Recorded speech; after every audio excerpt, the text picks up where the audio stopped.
मोहम्मद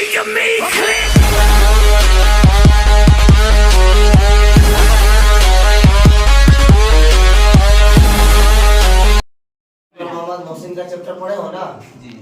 ये जो 5 सवाल है, 5 सवाल आपको दिखाई दे रहा है ना, ये 5 सवाल ऑब्जेक्टिव में भी आ सकता है और सब्जेक्टिव में भी, जो 2 नंबर या 5 नंबर का आता है उसमें भी आ सकता है।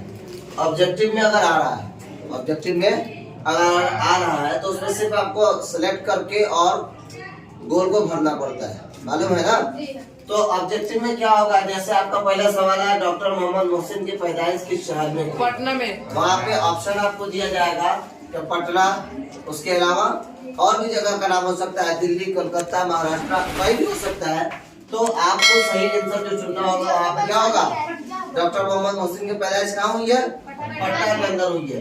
अगर आपका मुख्तसर सवाल आ रहा है, जैसे ऑब्जेक्टिव नहीं है ना, 2 नंबर का सवाल है, सब्जेक्टिव है, तो उस वक्त आपको जिस जवाब देने के 2 निहज होते हैं, जवाब देने के 2 निहज होते हैं। एक ये कि आदमी ऑब्जेक्टिव में जवाब देते या फिर जैसा आपको सवाल किया गया उसी तरीके से जवाब दे। जिस तरीके से सवाल है, अगर हमको सवाल किया गया है कि डॉक्टर मोहम्मद मोहसिन की पैदाइश किस शहर में हुई है, अब हमको जवाब क्या देना है? अगर हम सीधे दे देंगे पटना, जवाब हो जाएगा, जवाब हो जाएगा। लेकिन जो खातिर खा आपको नंबर मिलना चाहिए था या जो खातिर खा आपको जवाब देना चाहिए था, वो आपका जवाब नहीं हुआ है।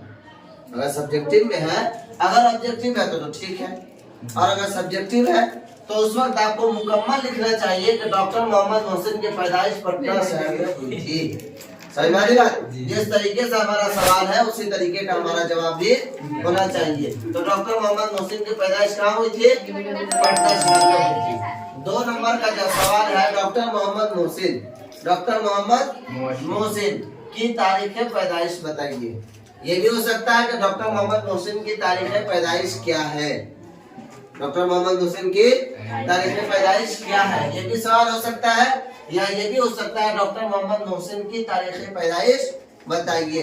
अगर ऑब्जेक्टिव है तो वही निहज होगा हमारा, आपके सामने होगा जो 4 ऑप्शन होंगे, 4 ऑप्शन में किसी एक को आपको टिक करना है। सही जवाब क्या है? 10 जुलाई 1910 ईस्वी। 10 जुलाई 1910 ईस्वी जवाब।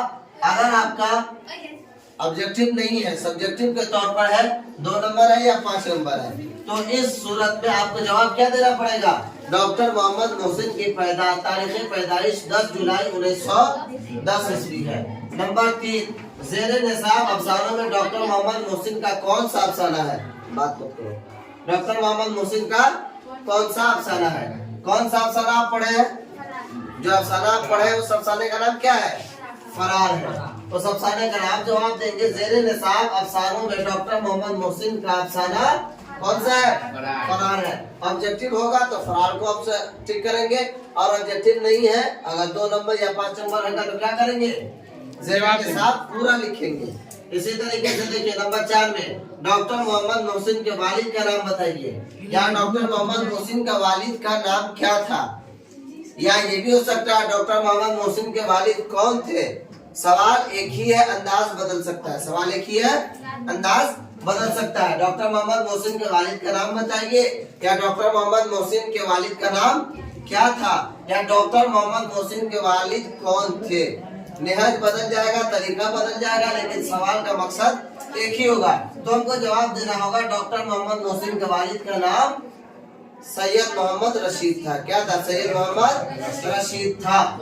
डॉक्टर मोहम्मद मोहसिन, या देखो इसी में अगर सवाल हो जाए कि डॉक्टर मोहम्मद मोहसिन के वालिद कौन थे, डॉक्टर मोहम्मद मोहसिन के वालिद कौन, तो उस वक्त जवाब का भी हमारा निहज बदलेगा। जैसा सवाल होगा वैसे जवाब देंगे ना, तो उस वक्त जवाब देंगे डॉक्टर मोहम्मद मोहसिन के वालिद सैयद मोहम्मद रशीद थे। सैयद मोहम्मद रशीद थे। नंबर 5, डॉक्टर मोहम्मद मोहसिन किस मौजू पर महारत रखते थे? डॉक्टर मोहम्मद मोहसिन किस मौजू पर महारत रखते थे? देखिए महारत का मतलब क्या है? महारत का मतलब क्या है? यानी किस चीज को ज्यादा प्रमोट करते थे, बहुत ज्यादा महारत और बहुत ज्यादा उनका इल्म जो था वो किस चीज पर ज्यादा माहिर थे और किस चीज को बहुत अच्छी तरीके से वो जानते थे। देखिए डॉक्टर मोहम्मद मोहसिन किस मौजू पर महारत रखते थे? डॉक्टर मोहम्मद मोहसिन नफ्सियात के मौजू पर महारत रखते थे। किस पे? ऐसा नहीं है कि आपके सामने अगर क्या बोलते हैं अफसाना है, डॉक्टर मोहम्मद मोहसिन का नफ्सियात इसमें अफसाना है ना, तो अफसाना आप उसको ऐसा ना कहते कि अफसाने पर महारत रखते थे। किसपे? अफसाने पे महारत नहीं थी, बल्कि आपका नफ्सियात के ऊपर महारत था। किसके ऊपर? नफ्सियात के ऊपर। अब इस पूरे चैप्टर में आपके सामने एक मौजू आया है नफ्सियात। क्या आया है? नफ्सियात। अब हमारे लिए इस बात का भी समझना जरूरी होगा कि नफ्सियात आखिर किसको कहते हैं। नफ्सियात किसको कहते हैं? देखें, नफ्सियात को इंग्लिश के अंदर साइकोलॉजी कहा जाता है। क्या कहा जाता है? तुम लोग आगे जब चलोगे तो आपके पास ऑप्शन आएगा कि किस किस कौन कौन सा सब्जेक्ट आपको चॉइस करना है, लेना है। तो उसमें आपका इंग्लिश, हिंदी, उर्दू, संस्कृत है ना, साइकोलॉजी, बायोलॉजी आता है ना। तो इन सब चीजों में तो उसमें देखो साइकोलॉजी कौन सा है? साइकोलॉजी। नफ्सियात को उर्दू में नफ्सियात कहते हैं और इंग्लिश में इसी को क्या कहते हैं? साइकोलॉजी कहते हैं। क्या कहते हैं? साइकोलॉजी। अब देखिए साइकोलॉजी या नफ्सियात का माना क्या है? साइकोलॉजी या नफ्सियात का माना क्या है? देखिए, माना होगा नफ्स से मुताल्लिक बातों का इल्म। नफ्स से मुताल्लिक बातों का यानी जान से मुताल्लिक, है ना, नफ्स से मुताल्लिक बातों का इल्म। अब देखो तारीफ इसका क्या बनेगा? नफ्सियात इंसानों और गैर इंसानों के अकल और रूया का साइंसी मुताला है। इंसानों और गैर इंसानों, इंसान है या गैर इंसान है? सबसे पहले समझो, नफ्सियात जो होगा वो जानदार के बारे में होगा। किसके बारे में होगा? जानदार के बारे में होगा। लेकिन जानदार में भी इंसान भी है और गैर इंसान भी है। जानदार में दोनों आता है कि नहीं आता है? इंसान भी आता है और गैर इंसान। तो नफ्सियात का, साइकोलॉजी का जो असल डिफिनेशन बनेगा वो यही बनेगा कि नफ्सियात इंसानों और गैर इंसानों के अकल और रूया का साइंसी मुताला है।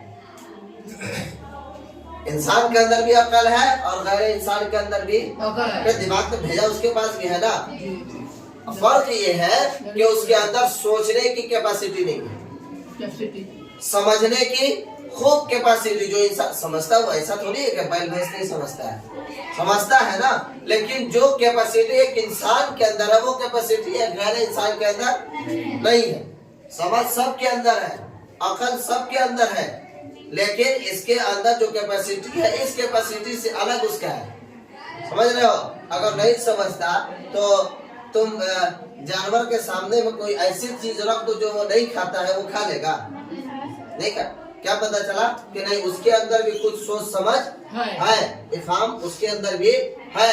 तो वही बात बोल रहे हैं कि नफ्सियात जो होगा ना वो इंसान के बारे में भी और गैर इंसान के बारे में भी, उसके सोच को, उसके अकल के बारे में और उसके रुया के बारे में, उसका जो बड़ी है और उसके बड़ी के अंदर जो भी चीजें हैं उन तमाम चीजों के बारे में वो साइंसी मुताला करता है। क्या करता है? साइंसी मुताला, साइंसी स्टडी करता है और उसके अंदरूनी बातों को वो निकालता है, अंदरूनी बात को जानता है ना। इसलिए क्या आपने सुना होगा कि अगर डॉक्टर भी बनना है आपको तो साइकोलॉजी आपको लेना पड़ेगा। बगैर साइकोलॉजी के आप डॉक्टरी नहीं कर सकते है ना। तो अगर हम इन जुमला ये कहें कि डॉक्टर के इल्म, डॉक्टर का एक इल्म वो नफ्सियात है, साइकोलॉजी है। जब तक आप साइकोलॉजी में पढ़ाई नहीं जाता है कि इंसान के बारे में, उसके जिस्म के बारे में, उसके अंदर क्या है क्या नहीं है, उसके दिमाग के बारे में माइंड रीडर हुआ। ऐसी तरीके से इंसान के जो और भी पार्ट पुर्जा है उन तमाम पार्ट पुर्जों के बारे में जो हमारा मुताला होगा, जो हमारा स्टडी होगा। मगर स्टडी का कोई डॉक्टर बनता है? मगर पढ़ाई का कोई डॉक्टर बनता है? नहीं बनता है ना। अब वही बात बोल रहे हैं कि नफ्सियात इंसानों और गैर इंसानों के अकल और रुया का साइंसी मुताला है। साइंस असल में दिमागी है ना वो जी। तो खूब मुताला और खूब पढ़ाई, खूब जानकारी को हम साइंस कर देते हैं। क्या कहते हैं? जो हमारे अकल से ऊपर की बात कर दे, जो हमारे अकल से ऊपर की बात कर दे उसे तो साइंस कहते हैं ना। जो हमारे समझ में नहीं है, हमारे समझ से बिल्कुल अलग थलग बात है और वो बात सही हो जा रही है तो वो साइंस है। समझ रहे हैं? तो वही बात बोल रहे हैं कि ये नफ्सियात के अंदर ये बातें आती है। अब देखिए नफ्सियात में एहसासात और ख्यालात समेत शुऊरी और बेशुऊरी मुजाहिरा का मुताला करना शामिल है। इसके अंदर क्या होता है कि नफ्सियात के अंदर एहसासात को और ख्यालात को, जो हम एहसास कर रहे हैं, इंजेक्शन दिया जाता है, एहसास होता है कि नहीं होता है? जी होता है ना।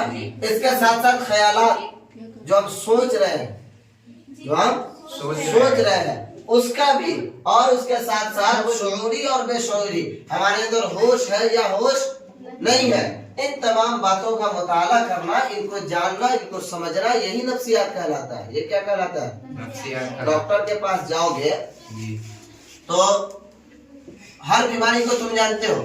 नहीं जानते हो, लेकिन डॉक्टर तुम्हारे नफ्स को पकड़ करके वो समझ जाते हैं कि तुमको फला बीमारी है। नफ्स को पकड़ करके, तुम्हारे नफ्स को पकड़ करके वो क्या करते हैं? जान जाते हैं कि फला बीमारी है। यही चीज है शुऊरी और लाशूरी। शुऊरी और हाँ, जिस चीज को तुम समझ रहा, हमारे पास फीवर है, अरे हमको फीवर आ जाता है, उमूमन फीवर आता है, बुखार आता है, बुखार सब कोई जानता है, बुखार को सब कोई समझ रहा है, लेकिन बुखार के अंदर मलेरिया है, टाइफाइड है, या डेंगू है, या कोई और है, इसको कौन समझता है? डॉक्टर समझता है ना। तो वही कह रहा है शुऊरी और लाशूरी, उन तमाम बातों का जो मुजाहरा करेगा उसी को नफ्सियात कहते हैं। उसी को क्या कहते हैं? नफ्सियात कहते हैं। ये एक बहुत वुसअत वाला तदरीसी मजमून है, बहुत ही वुसअत के साथ, लंबे चौड़े और बहुत ही वक्त के साथ इस पढ़ाई को पढ़ाया जाता है ना। अपना तफरी में ये पढ़ाई नहीं पढ़ी जाती, इसी वजह से डॉक्टर के लिए नीट का निकलना जरूरी है ना। और हर कोई नीट नहीं निकालता, और नीट इतने आसानी से निकलता भी नहीं है, बहुत पढ़ना पड़ेगा, जो कुदरती और माशरती उलूम के हुदूद को पार कर देता है। कुदरती और माशरती और हुदूद के उलूम को, मुआशरे में जो उमूमन पढ़ाई है, इस उमूमन पढ़ाई से हम चाहे डॉक्टर बन जाए तो एक रियल डॉक्टर नहीं बन सकते, झोला छाप बन सकते हो, ठगने के लिए तो बन सकते हो, तो वो डॉक्टर थोड़ी होता है। ये डॉक्टरी क्या है? डॉक्टरी यही है कि आदमी के सोच से आगे बढ़ करके आपका इल्म हो। नफ्स का पकड़ लेना सब कोई नहीं है। वही बोल रहे हैं कि तदरीसी मजमून जो कुदरती और माशरती उलूम से के हुदूद से पार कर जाए, नेचुरली जो इल्म है ना, उस इल्म से आगे बढ़ करके, और माशरे के जो हमारा इल्म है, इस इल्म से आगे बढ़ करके, बीए में तो सब करता है, लेकिन इस इल्म से भी आगे बढ़ करके एक इल्म जो हासिल किया जाता है वही नफ्सियात कहलाता है। क्या कहलाता है?